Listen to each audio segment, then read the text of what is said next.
Assalamualaikum warahmatullahi wabarakatuh. Perkenalkan, nama saya Fitri Nur Hidayah, NIM D10111911034. Saya mahasiswa Teknik Sipil angkatan 2019 dari Universitas Tanjung Pura. Nah, video ini merupakan ringkasan dari salah satu seminar yang membahas mengenai manajemen waktu dan biaya. Nah, sebelum mengetahui lebih dalam, kita harus mengetahui dulu apa itu manajemen waktu dan apa itu manajemen biaya.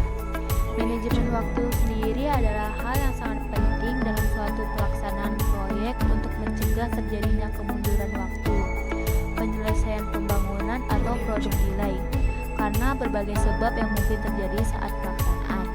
Sedangkan manajemen biaya adalah proses menemukan dan melaksanakan suatu proyek atau pekerjaan dengan cara yang benar. Hal ini mencakup perencanaan, estimasi, anggaran, pembiayaan, pendanaan, pengelolaan, pengendalian, dan perbandingan antar biaya sehingga pekerjaan dapat selesai dalam waktu maupun anggaran yang ditetapkan.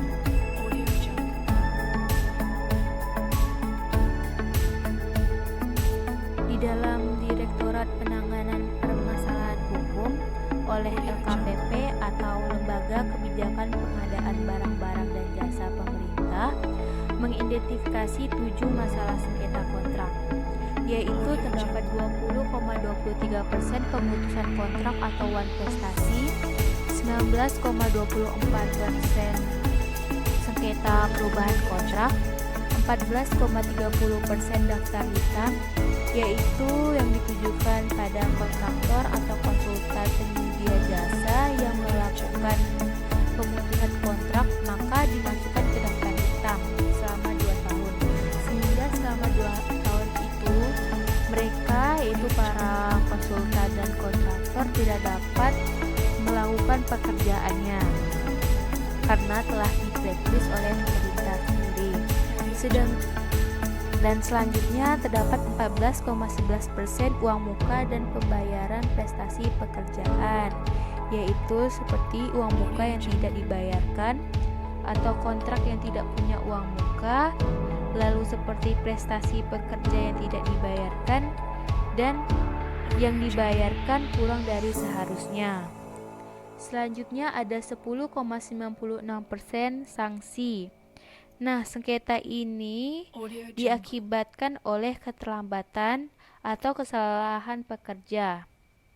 Selanjutnya ada 10,96% juga sengketa mengenai keadaan kahar atau peristiwa kompensasi, dan yang terakhir ada 10,17% penyesuaian harga.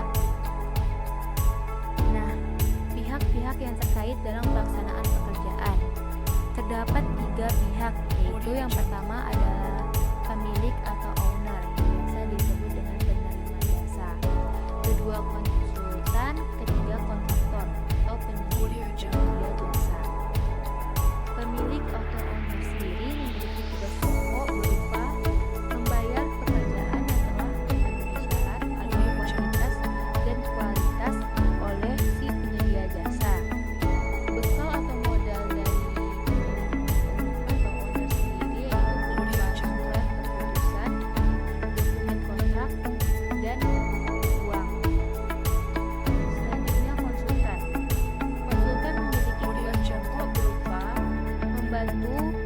jasa untuk memastikan atau menjamin bahwa desain atau spesifikasi telah diterjemahkan oleh kontraktor menjadi bangunan, atau untuk memastikan bahwa alat, bahan, SDM, metode, kondisi lapangan, dan lingkungan serta pekerjaan telah memenuhi syarat.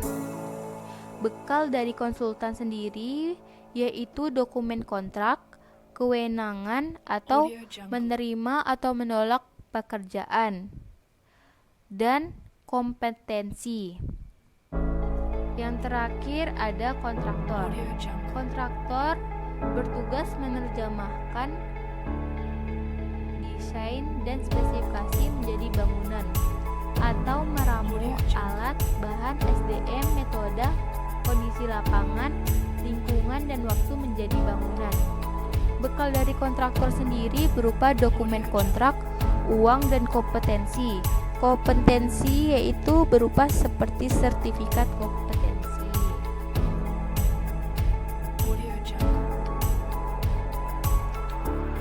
Di dalam proyek pemerintah terdapat siklus yang telah ditentukan, seperti pada gambar di video ini terdapat beberapa siklus yang terus diulang setiap tahunnya.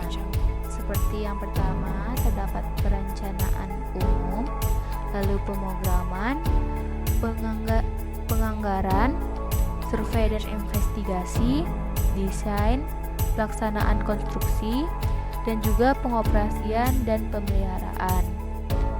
Nah, di dalam siklus ini juga melihat atau juga didasari oleh BMW atau biaya mutu dan waktu. Selanjutnya terdapat ikhtisar penanganan kegiatan atau pekerjaan. Di sini dibagi oleh 2 T, yaitu tahun T-1 dan tahun T. Di tahun T-1 terdapat rencana umum pengadaan dan perencanaan teknis. Nah, di dalam perencanaan teknis terdapat proses kaji ulang. Selanjutnya masuk ke tahun T terdapat pelelangan. Pelelangan ini terdapat periode persiapan pelaksanaan.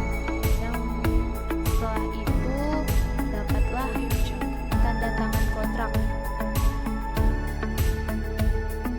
Nah, habis itu barulah serah terima lapangan. Di serah terima lapangan terdapat periode konstruksi, yaitu pengendalian. Serah terima sementara pekerjaan WHO. Lalu terdapat juga periode pemeliharaan. Dan yang terakhir barulah serah terima akhir pekerjaan atau FHO. Selanjutnya pengendalian proyek. Mengapa diperlukan pengendalian proyek? Nah, pengendalian proyek dilakukan karena melibatkan interpretasi dari berbagai profesi keahlian, melibatkan kepentingan dari berbagai pihak yang terlibat dalam kegiatan proyek, dan terakhir adanya perbedaan persepsi. Lalu tujuan pengendalian agar sasaran proyek tercapai dengan efektif, efisien, dan juga tertib, yaitu admin, K3, dan L-Link. Pihak-pihak yang terlibat dalam kegiatan proyek sendiri terdapat pengguna jasa, penyediaan jasa kontraktor, penyediaan jasa konsultan, pemasok, subkontraktor, institusi keuangan, institusi pemeriksa, institusi pemerintah terkait, tenaga kerja, dan juga masyarakat.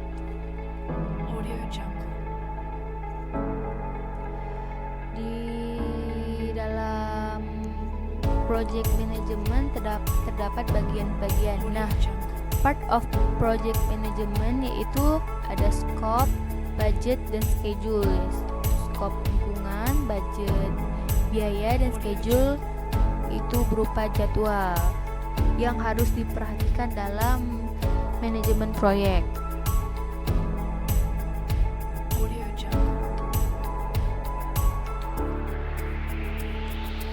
Jadwal pelaksanaan sendiri untuk penyedia jasa harus menyiapkan jadwal pelaksanaan, termasuk detail yang menunjukkan urutan kegiatan yang diusulkan penyediaan jasa dalam melaksanakan pekerjaan.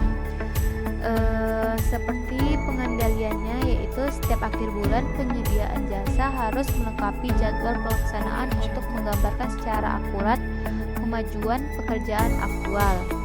Selanjutnya ada jadwal keuangan. Penyedia jasa harus membuat jadwal kemajuan keuangan dalam bentuk diagram balok horizontal dan dilengkapi kurva yang menggambarkan seluruh kemajuan pekerjaan dengan karakteristik berikut, yaitu setiap jenis mata pembayaran harus digambarkan dalam diagram balok atau bar chart yang terpisah dan dibentuk sesuai dengan urutan dari masing-masing kegiatan pekerjaan.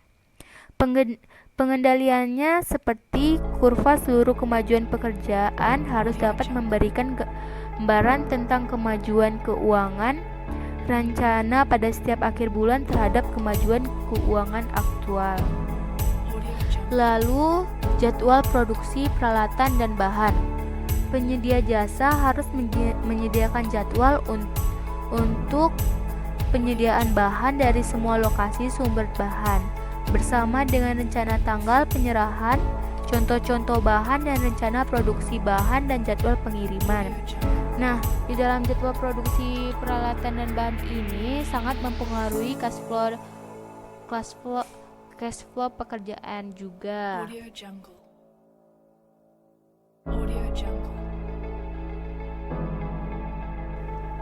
Jadwal-jadwal yang telah dijelaskan sebelumnya sangatlah penting, yaitu untuk 1. Memberikan rencana pelaksanaan dan urutan pelaksanaan pekerjaan dalam jangka waktu yang ditetapkan. 2. Identifikasi kegiatan-kegiatan utama. 3. Sebagai alat komunikasi mengenai rencana pekerjaan. 4. Mengukur dan melaporkan kemajuan. 5. Sebagai alat untuk pemantauan. Dan yang terakhir sebagai dasar untuk memberikan kebutuhan pekerjaan, alat dan bahan, serta pengendalian keuangan. Selanjutnya terdapat revisi jadwal. Revisi jadwal dilakukan jika 1. Kemajuan pekerjaan terlalu lambat untuk dapat selesai dalam periode pelaksanaan. 2. Kemajuan pekerjaan jatuh atau akan jatuh lebih lambat dari program yang sedang berjalan. Selain yang disebabkan oleh perubahan kuantitas pekerjaan dalam kontrak atau perpanjangan waktu pelaksanaan, atau juga kekurangan tak terduga dalam ketersediaan personil atau barang yang diakibatkan oleh bencana epidemik atau tindakan pemerintah. Selanjutnya terdapat kontrak kritis. Kontrak dinyatakan kritis apabila dalam periode 1 atau rencana 0% sampai 70% dari kontrak yang realisasi fisik terlambat lebih dari 10% dari rencana saat ini. Lalu terdapat periode 2, rencana 70% sampai 100% dari kontrak yang realisasi fisik terlambat lebih besar dari 15% dari rencana saat itu. Yang terakhir terdapat rencana 70% sampai 100% dari kontrak yang realisasi fisik terlambat kurang dari 5% dari rencana dan akan melampaui tahun anggaran berjalan. Selanjutnya terakhir ada analisa jaringan. Analisa jaringan menunjukkan urutan dan waktu setiap kegiatan sehingga dapat diperoleh 1. Suatu jadwal jalur kritis atau critical path schedule, dan 2. Jadwal untuk menentukan jenis-jenis pekerjaan yang kritis dalam seluruh jadwal pelaksanaan. Nah, itu merupakan dari bagian-bagian proyek manajemen. Dan yang terakhir terdapat validasi pekerjaan. Validasi pekerjaan sendiri memiliki tujuan untuk memastikan bahwa hasil pekerjaan yang diajukan oleh penyedia jasa untuk divalidasi telah sesuai dengan ketentuan kontrak yang ditunjukkan dalam rekaman pengawasan pelaksanaan dan data hasil pengukuran pekerjaan, sehingga hasil pekerja tersebut dapat diajukan untuk dibayar. Nah, sekian dulu penjelasan saya kali ini.